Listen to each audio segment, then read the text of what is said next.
Under the moonless dark sky, with a thick, heavy silence that cloaked the night, Amara sprung awake, her skin prickling with unease. She lay still, hoping the strange sounds she heard were merely echoes from a dream. But there it was again, a splash, followed by low, haunting murmurs. She slipped out of bed, careful not to disturb Kofi, her husband, who lay still beside her. The sound drew her to the window, her curiosity overpowering her initial dread. She peered out, and her breath caught in her throat. In the dim light cast by the pool's underwater lamps, she could see two figures entwined in a disturbing dance. The woman's skin gleamed under the water, shifting with an unnatural, scaly sheen that seemed to absorb the light. Her husband's back was turned, but it was unmistakably him, holding on to this creature, this woman who was something more, something deeply wrong.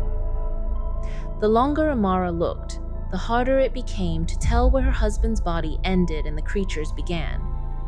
She shuddered, but her gaze was locked, her heart beating wildly as the rhythmic, foreign chant continued to fill the night. Amara's legs felt glued to the floor, her voice caught somewhere between her lungs and her throat. She couldn't blink or move, entranced and paralyzed by what she was witnessing. Her husband's hands moved along the woman's strange form, and though Amara desperately wanted to believe she was still dreaming, the details were too vivid, the scales glinting on the creature's body, her hollow, empty eyes like black waves that stared past Kofi and seemed to penetrate Amara's own soul. Just as Amara felt herself begin to collapse under the weight of fear, the creature turned her head and seemed to sense Amara's gaze. Those empty eyes bore into her, chilling her blood and numbing her body. The chanting stopped, and a faint predatory smile crossed the woman's lips. At that moment, Amara's knees gave way, and she sank to the floor, clutching her head as the image seared itself into her mind. For the first time, she truly questioned who, no, what her husband's new bride really was. It hadn't always been like this. Amara's life with Kofi was once simple and joyful. Kofi was a prominent businessman, well known in their coastal city for his empire in import-export trade. He was a man of wealth and influence, but also of charm, and he had wooed Amara with a persistence that felt sincere, even after the wedding. Though he showered her with expensive gifts, she had loved him more for the man behind the fortune, the one who laughed with her late at night, who shared his dreams and fears. Their troubles began after her fourth miscarriage. Amara had once been vibrant, full of life, and now her body ached with a weariness she couldn't shake.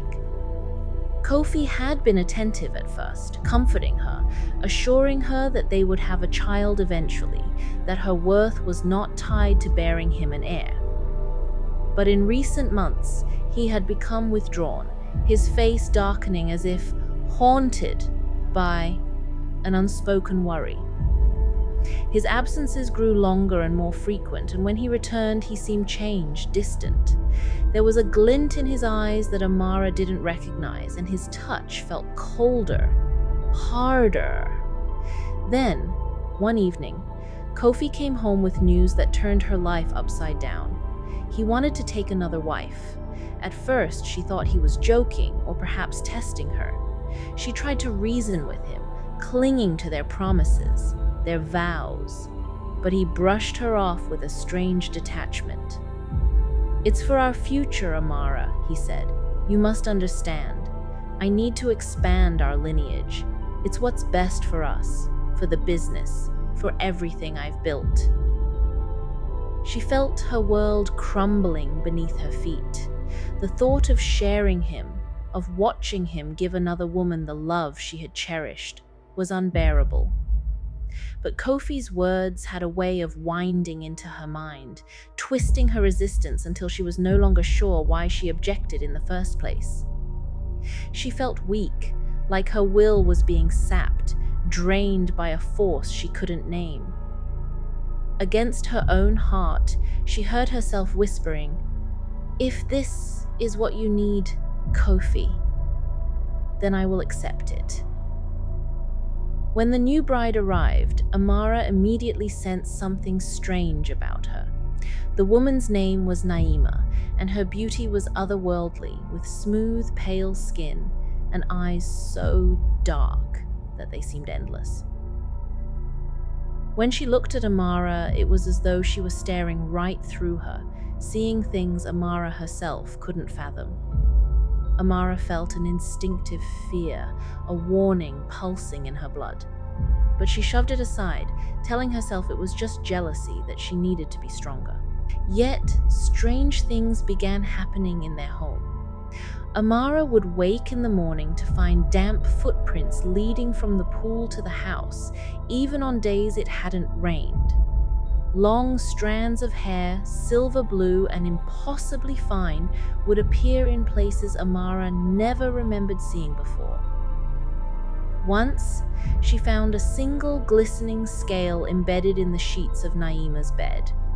She tried to brush it off as her imagination, the tricks of a mind bent by jealousy, but each strange occurrence left her feeling more isolated, more trapped in a waking nightmare.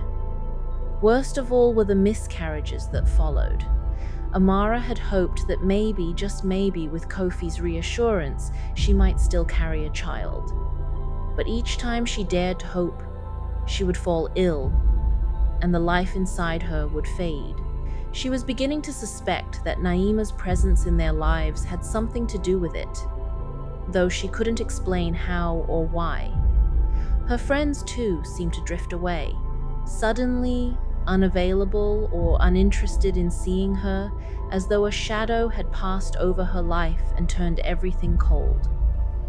One evening, as she sat in the quiet of the living room, she watched Naima glide across the room, her movement unnaturally fluid, almost as if she was swimming rather than walking. Naima looked at her with that hollow, inscrutable gaze, a faint smile playing on her lips as she lowered herself beside Kofi, who took her hand without hesitation. The sight struck Amara like a dagger.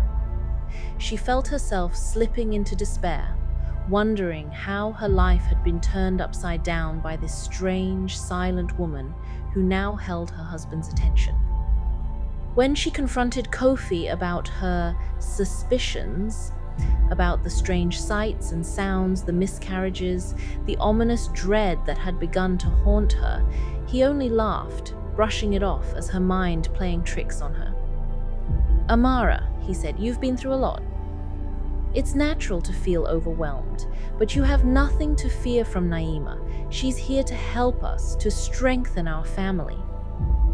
She wanted to scream at him, to make him understand, but his voice held a calm, persuasive tone that made her feel small, irrational, like a child.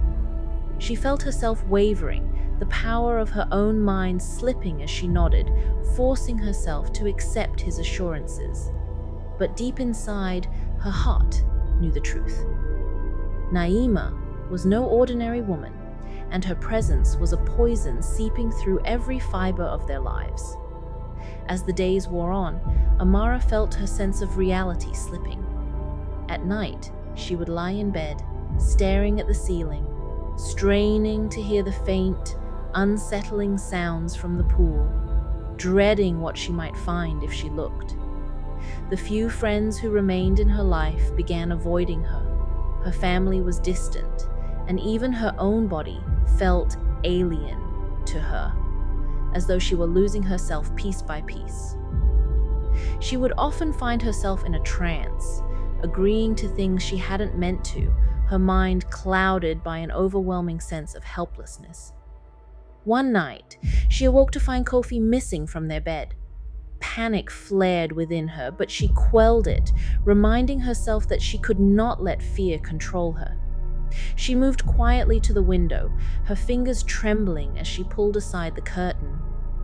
There, By the pool, she saw them again, her husband and the creature she once knew as Naima.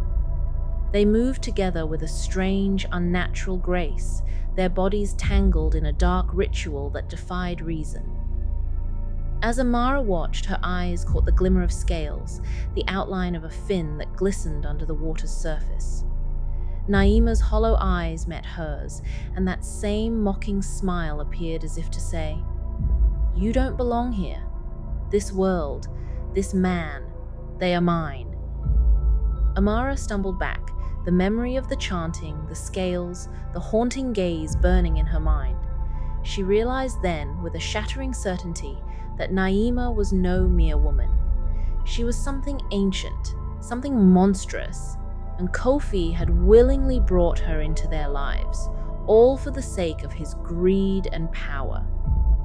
Amara's mind reeled as she struggled to comprehend the depth of Kofi's betrayal. She understood now that he had made a pact, traded his humanity and their love for wealth and influence, binding himself and her to a dark, malevolent force. In the days that followed, Amara knew she could not stay.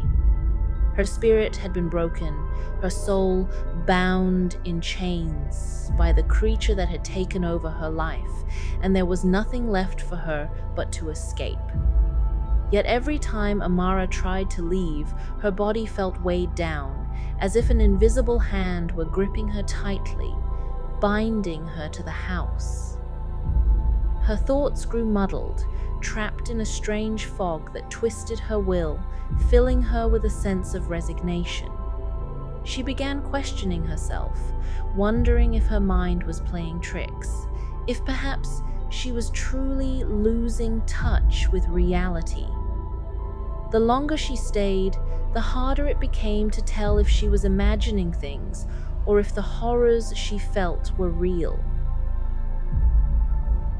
If you found this story interesting, make sure to hit that subscribe button and turn on the notification bell to never miss an interesting story like this one. And don't forget to comment below where you're watching from. We'd love to connect with you.